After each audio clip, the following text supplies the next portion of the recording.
Hi, we'll take a look at the algebraic one-time pad in this tutorial. So if you remember the lecture, then you will remember the one-time pad, which is just you choose uniformly random keys from 0, 1 to the L. Then you encrypt by XORing your message with the random key. And you can decrypt by XORing the ciphertext with the key again. In this tutorial, we will look at the algebraic one-time pad. And I'll define it just here. What do we need to define? We need to say what the key space, the plaintext space, and the ciphertext space is. And in our case, it will be Zn for some natural number n. Okay. So Zn you may also know as just Z modulo nz, which is just, or you can view it as the ring of integers between 0 and n-1. And you can do the standard operations on it. So you can multiply and you can add it, add two numbers in this range here as you would normally add them. However, after every operation, you kind of take the modulo operation to get back into this range. Then we need to define a key generation algorithm, gen, which in our case will also just choose keys uniformly. Okay. Then we need to say how do we encrypt messages. How do we encrypt? We encrypt by taking the key, the message, and just adding the key on top of it. Then we do all of this modulo n so that we stay in Zn. How do we decrypt? Well, we take the ciphertext and we subtract the k again. Okay, then we get back the message, obviously. Okay, so clearly we have the property that we need for encryption schemes, which is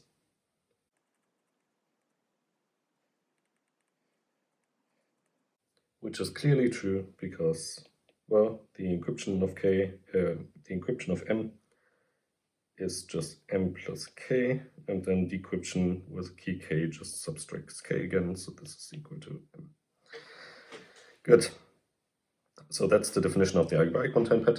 Why is this perfectly secret? Okay, we will, and the easiest way to show it is actually just using Shannon's theorem, because Shannon's theorem is simply applicable here. So we have, what requirements do we have? We need to have a private key encryption scheme, check. And our key, message, and ciphertext spaces are equally large, because we have this here. And now we can say that this scheme is secret, perfectly secret, if and only if these two conditions hold. So the key generation needs to choose all of the keys k with probability 1 over the size of the ciphertext space, which is true. We choose the keys uniformly, so this is perfect. This works. And we also need that for every message and for every ciphertext, there's exactly one key that encrypts that message to that ciphertext. Okay, and what is the key in our case? The key in our case is, of course, k equal to c minus m. Okay, because if we use that key, so all of this is not in, of course. So if we use that particular key, then encrypting a message m with k, which is c minus m, will result in c. And also this key is unique, because every other key will result in a different ciphertext. Okay, this equation has only one solution. So this works as well. So now we've shown that this scheme is actually perfectly secret by just applying Shannon's theorem pretty easily. And now basically we're done, because now we've seen that this scheme is perfectly secret. However, I do want to go through all of the other definitions for perfect secrecy that we had and see whether we can apply them to this too, just kind of to do a sanity check. Okay, and we'll start with the official definition, the first one that we've seen for perfect secrecy. So this is the official definition of perfect secrecy. And what does it say? It says that for every possible distribution over the ciphertext and every particular message and every particular ciphertext, if I see a particular ciphertext and then I look at the probability conditioned on seeing this particular ciphertext that the message was actually M. Okay, so I may have some idea what the message is. And the probability that this is actually the message is the same as I would get if I don't see the ciphertext. Okay, so it's just the original distribution over the plaintext. Okay, meaning that the ciphertexts don't tell me anything. So let's see why this scheme that we came up with, this algebraic one-time pad here, why this is perfectly secret. We've already seen why it is, because Shannon's theorem already implies it, but we will now use definition 1.2 directly. So let's check this. So what do we need to do? We need to check whether this definition is fulfilled for this scheme. Okay, so we'll take an arbitrary distribution over the plaintexts. Okay, now we have this part. Now we take an arbitrary message.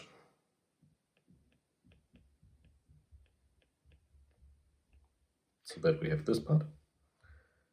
And we take an arbitrary ciphertext. So that we have this part. Okay. Of course, this is with... The ciphertext actually needs to be possible, otherwise we have some problems.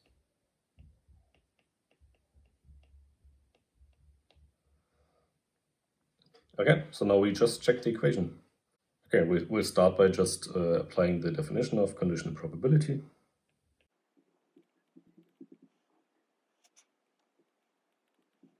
And there you also see why we had to choose the ciphertext so that it actually has a positive probability, because otherwise, well, this here we wouldn't be able to divide by 0. Okay, now that we have this step, let's take the next one. What we should notice now is that this event here, we can rewrite according to the key that leads to this ciphertext and this plaintext. And indeed, in the lecture, this is the definition of this distribution here. It's just defined over the keys, okay, over the key distribution and the plaintext distribution. So this p equal to m event is still in there. However, we will now change this part with the corresponding key that leads to C for this message M. Okay, then these two events will be equivalent. So what is the corresponding key that leads to M? It's of course K. I write capital K because it's the distribution of the keys. We need to choose the key C minus M. Okay, and all of these are mod n, but I won't write mod n every time though. Okay, so it's easy to see that these two events, like this and this, those two are the same. Okay, so one happens exactly if and only if the other one happens. And we still need to divide by this. This didn't change. Okay, so what did we gain? The nice thing now is that if we look at this, then this says something about the distribution of the plaintext and the distribution of the keys. And by assumption, these two distributions are independent. So we can resolve this easily.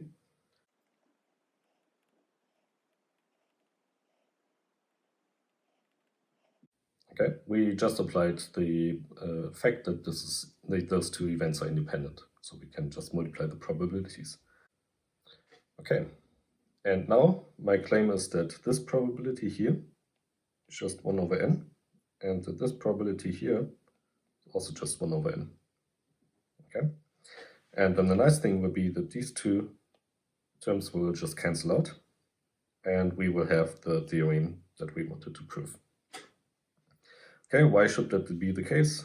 So here, this is pretty easy to see because the keys are distributed uniformly and there are n keys. So the probability of this particular key, C minus m, being chosen is just 1 over n. Okay, because they're uniform. Then this other thing here, this needs a little bit more work. But intuitively, this is also clear, right? Take a look at how we encrypt things. Okay, so encryption of a message is just m plus k modulo n. And we know the k is uniformly random. So essentially, this m plus k will also just be uniformly random. Doesn't matter what m is or what distribution m follows, just this k is uniformly random. So if I add this uniformly random thing to anything, the result will just be uniform. Okay, and then the nice thing about this, so intuitively this makes it clear that here, down here, that this probability will be 1 over n, because this is just the distribution of our ciphertexts. So let's take a look at this. In the lecture, we defined this probability distribution of the ciphertext in the way that it's induced from the distribution of plaintext and keys. Okay, so the definition of it is as follows. So the distribution is defined as in the lecture here. And now if we take this and take a look at this, we have a distribution of the plaintext, which we have no control over, and we have the distribution of the keys, which is just, well, every key is worth 1 over n. Yeah, it has probability of occurring with probability 1 over n. Okay, so we also already know that this is equal to 1 over n, and then we just sum up over all of the plaintexts. Here with the same sum index as before. Okay, let's take a closer look at the sum. The sum is going over all of the pairs of messages and keys such that the encryption result is this particular C. Okay, and now from this definition of our scheme, we know that for every message there's exactly one key K that maps this message to the ciphertext C. And this key is, as we've already talked about multiple times now, is C minus M. Okay, so basically we can rewrite the sum index here as just summing up all the messages. Okay, because for every message there's exactly one key, so we don't lose any of the summons. Okay, so this essentially is over all messages n over the plaintext space, and then this probability here that where we sum up all of the possible messages over the message space, that this particular message is chosen, this just sums up to 1. Overall, this just sums up to 1 over n. Okay, as I claimed. Okay, and then this concludes this whole proof. So finally, let's take a look at the last kind of looking at perfect secrecy, which is this game-based definition over here.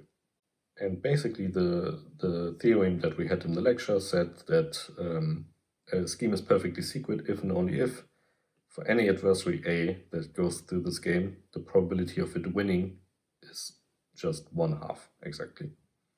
Okay, now I want to go through with you why this should be true in this case here, but just on an intuitive level, not too formal. Okay, so what's happening in this game? Well, first, the adversary chooses 2 messages. Doesn't really matter what they are, but he's doing this. Then the challenger chooses a bit B and encrypts one of those 2 messages, so either M0 or M1, depending on what bit he chose.